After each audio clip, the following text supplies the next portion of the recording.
Hello students, welcome back. Today we shall see the exercise on the lesson. Onto this summit, we reach the top. Here I have taken an extract from page number 16 and 17. The passage starts from when we left Camp 9 on Friday morning and ends at the distance between the two of them. Read the passage thoroughly and write the answers given on this passage. A1. Web chart.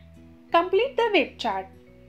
Here you have to write which flags Tenzing had with him when he left Camp 9. तेन्झिंगने camp 9 सोडला तेव्हा त्याच्याजवळ कोणकोणते flags होते ते लिहायचे आहे. कोणकोणते flags होते तेन्झिंगकडे? एक इंडियाचा फ्लॅग त्याच्याकडे आधीच होता आणि कर्नल हंटने त्याला 3 फ्लॅग्स दिले. कोणते होते ते 3 flags? Britain, the United nations and Nepal. तर तुम्हाला वेब चार्टमध्ये या 4ही देशांची नावे लिहायची आहेत. Then A2. Write about the determination of Tenzing Norgay when he left camp 9. Determination म्हणजे पक्का निर्धार, स्ट्रॉंग डिसिजन. कॅम्प 9 सोडला तेव्हा तेन्झिंग नॉर्गेने मनात कुठला निर्धार केला होता? कोणते डिटर्मिनेशन केलं होतं तेन्झिंगने कॅम्प 9 सोडला तेव्हा? टॉपवर पोहोचण्याचं. मग हे उत्तर लिहायचं कसं? 2 मार्क्ससाठी हा क्वेश्चन आहे. नीट वाक्यात तुम्हाला उत्तर लिहायचं आहे. कसं लिहाल? प्रश्नात डिटर्मिनेशन विचारलं आहे, पण उत्तर वाक्यात कसं लिहाल बघा. When Tenzing Norgay left Camp 9, he was determined to get to the top of Mount Everest that day, even if he would die. Then A3. Fill in the blanks. कंसात 4 शब्द दिलेले आहेत आणि तुम्हाला वाक्यात ते शब्द समर्पक ठिकाणी टाकून वाक्य पूर्ण करायचे आहेत. कंसातील शब्द आहेत Edmund Hillary, rope, Tenzing Norgay and colonel Hunt. First sentence. Blank was the leader of the expedition of reaching the top of the Mount Everest. एक्सपेडिशनचं लीडर कोण होतं? Colonel Hunt. आणि म्हणून हे सेंटेन्स कसं होईल? Colonel Hunt was the leader of the expedition of reaching the top of the Mount Everest. Second sentence. Blank was the anchor in climbing the top of the mountain. काय लिहिलं या ठिकाणी? Edmund Hillary. चढताना आणि उतरताना जो follow करत होता तो अँकर होता. कोण फॉलो करत होता? Edmund Hillary. Lead Tenzing Norgay करत होता आणि हिलरी फॉलो करत होता आणि म्हणून उत्तर काय येईल? Edmund Hillary. Then third. Blank was in charge of the duty of planting the flags on the top of the world. या ठिकाणी काय येईल? तेन्झिंग नॉर्गे. कर्नल हंटने तेन्झिंग नॉर्गेला माउंट एव्हरेस्टच्या टॉपवर फ्लॅग्स प्लांट करायला सांगितलं होतं. Then fourth sentence. Both the mountaineers were tied together with a blank. काय या ठिकाणी? रोप. दोघांनी एकमेकांना दोराच्या साहाय्याने बांधलं होतं. Then A4. Personal response. Tell about your experience of climbing the mountain. हा पर्सनल रिस्पॉन्स क्वेश्चन आहे. स्वतःचं मत तुम्हाला यात लिहायचं आहे. पर्वत चढण्याचा तुमचा अनुभव यात विचारलेला आहे. मी उदाहरण म्हणून एक उत्तर देत आहे. तुमचं उत्तर यापेक्षा वेगळं राहू शकतं. See the model answer.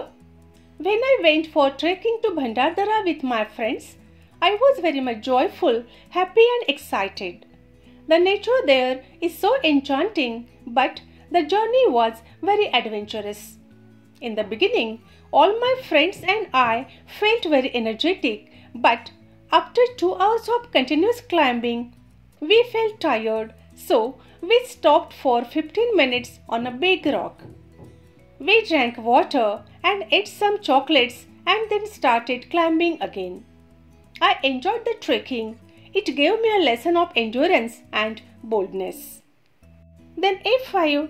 Language study. Extract मधलं ग्रामर या ठिकाणी विचारलेलं आहे. First. It tied us together. Change the voice. या ठिकाणी तुम्हाला व्हॉइस चेंज करायचा आहे. बघा, ऍक्टिव्हचा पॅसिव्ह व्हॉइस करताना सब्जेक्ट आणि ऑब्जेक्टची अदलाबदल करायची असते. यामधलं ऑब्जेक्ट काय आहे? अस. मग त्याला आपण जेव्हा सब्जेक्ट करतो तेव्हा त्याचं होईल वी. वाक्यामध्ये सिंपल पास्ट टेन्स दिलेला आहे आणि सिंपल पास्ट टेन्सचं पॅसिव्ह व्हॉइस करताना वॉज किंवा वर प्लस V3 वापरतात. मग या ठिकाणी कसं होईल? We were tied together with it. Second question. Identify the tense. दिलेल्या वाक्यातला टेन्स कोणता आहे हे तुम्हाला ओळखायचं आहे. The sentence is we kept up the same steady pace. कोणता टेन्स आहे यामध्ये? Simple past tense. कीपचं पास्ट टेन्स आहे केप्ट. तर हे सिंपल पास्ट टेन्सचं सेंटेन्स आहे. Then third sentence, one could not move without the other. Use able to. Able to वापरायचं आहे, पण कशाच्या ठिकाणी? कुठच्या ठिकाणी? कुड काढून त्या जागी वॉज किंवा वर प्लस एबल टू लावायचं आहे. कुड नॉट असल्यामुळे वॉज किंवा वर प्लस नॉट एबल टू असं होते. वन हे सिंग्युलर आहे म्हणून was not. One was not able to किंवा नन वॉज एबल टू आणि बाकीचं वाक्य तसंच राहतं. Then A6 vocabulary. Match the pairs. In column A, words are given and in column B, the meanings of words are given. First, alternated. Second, summit. Third, dangerous. And fourth, set out. In column B, start, risky, change places and peak. कशा लावायच्या जोड्या बघा. Alternated means change places. Summit means peak. Dangerous means risky and set out means start. बघा, pairs match करताना तुम्हाला शब्द आणि त्याच्यासमोर त्याचा अर्थ लिहायचा आहे. Then question number first B, language study non textual grammar. या ठिकाणी पॅसेजच्या बाहेरचं ग्रामर विचारलेलं आहे. B1 do as directed. First, my brother lives in blank Sweden. Blank Swedish are very cooperative. Fill in the blanks with suitable articles.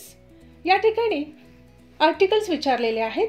My brother lives in Sweden, कारण Sweden हे देशाचं नाव आहे, प्रॉपर नाऊन आहे, त्याच्या आधी कुठलंच article लागत नाही. आणि सेकंड ब्लँकमध्ये the Swedish are very cooperative, कारण स्वीडिश ही नॅशनॅलिटी आहे आणि नॅशनॅलिटीच्या आधी द वापरतात. Second sentence, Mohit is playing football blank his friends. The children enjoy playing blank the ground. Rewrite the sentences using appropriate prepositions. तुम्हाला या ठिकाणी prepositions लावायचे आहेत. कसं होईल? Mohit is playing football with his friends. The children enjoy playing on the ground. Then B2, spot the error and rewrite. दिलेल्या वाक्यामध्ये काहीतरी एरर आहे, चूक आहे, तुम्हाला ती करेक्ट करून लिहायची आहे. Mira is more cleverer than Sarang. कसं होईल corrected sentence? Meera is cleverer than Sarang. ही कंपॅरेटिव्ह डिग्री आहे. क्लेव्हरर असल्यामुळे मोरची गरज नाही. तर अशा प्रकारे हे सेंटेन्स करेक्ट कसं होईल? Meera is cleverer than Sarang. I hope you have understood all the activities. Let us meet in the next video. Till then, bye.